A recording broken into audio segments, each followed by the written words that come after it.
WWE moving in NXT pay-per-view to the UFC Apex. Plus, we're going to talk about some Tony Khan drama, CM Punk, Seth Rollins, and so much more right here on The Ango Show.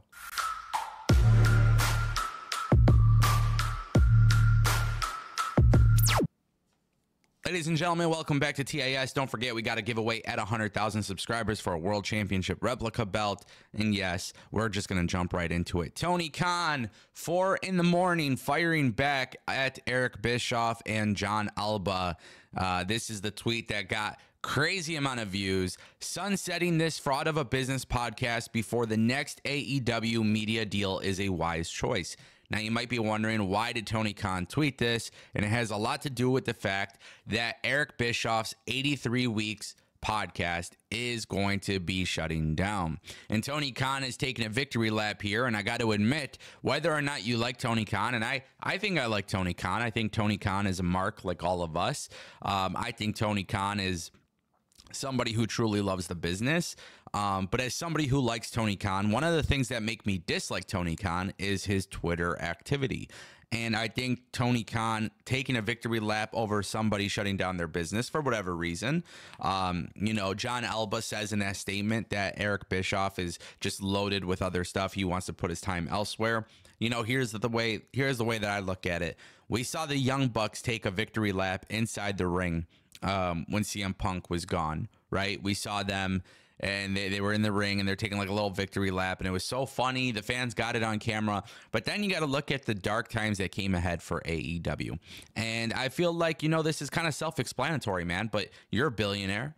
You have way more money than Eric Bischoff, and you care about what Eric Bischoff thinks. I personally wouldn't understand that. If I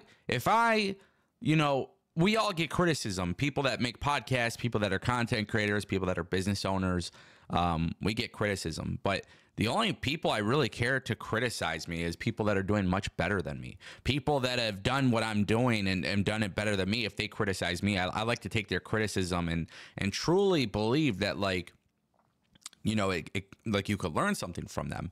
Otherwise, it just comes out as hatred, right? Like, I think otherwise, if you're criticizing me, you're just being a hater, right? So if I'm Tony Khan and I'm this billionaire and I have a TV show that's, it's in line for a massive TV deal, why the hell do I care about what a podcaster thinks? Why do I care? I think Eric Bischoff, in certain ways, when he does critique AEW, I think he is right. And I think there's times when he critiques AEW where I think he's wrong. And I think Tony Khan is just going on Twitter, and I don't know what it is about this company, man, but the way that these talent and people use Twitter, it's a shame. It's disgusting. Look at Max Caster and what he's been tweeting for the last month and a half. This dude literally, I don't know if it's in character or not, but it sucks. It's ugly and it makes them look stupid. So for Tony Khan, I feel like he could just be doing a lot better with this. I'm sorry. I'm not trying to be a dickhead, but the reality is Tony Khan is way too better to be caring about what Eric Bischoff says in a podcast. And you got to think, with Eric Bischoff choosing to no longer do this podcast, this does affect John Alba, who is a part of the media and stuff. So I just find it to be a very interesting way of Tony Khan going about this. And every time AEW people have taken a victory lap, things usually go south. And you don't really want that happening at a time where their product is starting to actually improve. Ladies and gentlemen, let's talk about CM Punk, Seth Rollins. This one is very fun to talk about because I think so many people are genuinely getting worked about this. But there's a big update from Wade Keller of PW Torch. And Wade Keller, for some reason in the past year, he hasn't been hitting everything, but I could see this very well being true. So obviously it's worth a conversation. He says in a massive update that while Seth Rollins did have legitimate gripes with Punk, the two are said to be getting along great backstage when planning out their segments for Raw.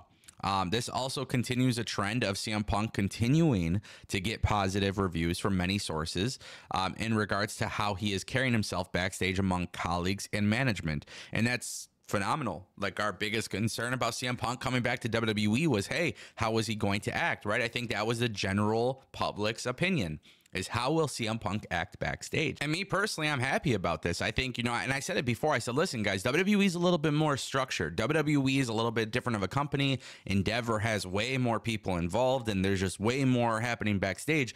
I don't think it'll be an issue. But of course, there's always the off chance that CM Punk could just start flipping out. And, you know, I think it actually does make AEW look pretty bad when you see CM Punk coming into WWE, and literally so far there's been nothing. You just see a lot of talent respecting him. A lot of the young talent in NXT are like happy to see him. He's going out there and training with people and showing people and helping people. And then obviously with Seth Rollins and Drew McIntyre and all these guys on the mic, they're making it look like there's some real legitimate beef with CM Punk. But like I said, guys, it's television. They're trying to work you. They understand what people are saying about CM Punk online, and they're going to add to that conversation because it drives the engagement. So for me personally, I'm excited about what they've done on TV. Shockingly, even with CM Punk being injured, just seeing him on TV Monday night has been incredible. And I don't know what this guy wants to do post wrestling, but if they can keep CM Punk as a coach or a commentator, or, you know, just something, like even when he's done wrestling, man, this guy is just way too good to be doing nothing, right? And I like this guy in WWE. I genuinely feel like it's the right fit. And if you would have asked me, you know, when he came to AEW, it just seemed like him and AEW was the right fit. I think there's a maturity level with things and how to be handled. I think from a leadership perspective, if you go back to the AEW drama, people should have gotten into one room and talked and worked things out. And it never happened, man. And with CM Punk being in WWE these days, one, I don't think WWE will allow things to go south. I think CM Punk also won't allow things to go south, because I think for CM Punk, he understands like this is his last chance. But when you hear about things like him and CM Punk and Seth Rollins like being on good terms, and like that's amazing, because you don't want to see two of the top stars have an issue legitimately, and you don't want to see CM Punk follow into the old CM Punk of AEW. It's not good for the wrestlers backstage, and it's not good for the company. We've seen this happen before. And that brings us to our final topic. The WWE NXT Battleground pay-per-view is expected to move to the UFC Apex. This right here is a new tweet from WrestleVotes, hearing rumblings of a significant schedule change. I'm told the NXT Battleground event will be moving off of May 26th to June 9th, with the location shifting, as well as Savannah, Georgia will no longer host the show. NXT Battleground will take place live in Las Vegas at the UFC Apex. This is massive news. So UFC has been doing these fight nights from the Apex back when COVID happened. And then after that, they continue to do them every so often. Look, it's a smaller venue. It actually might be smaller than the Performance Center.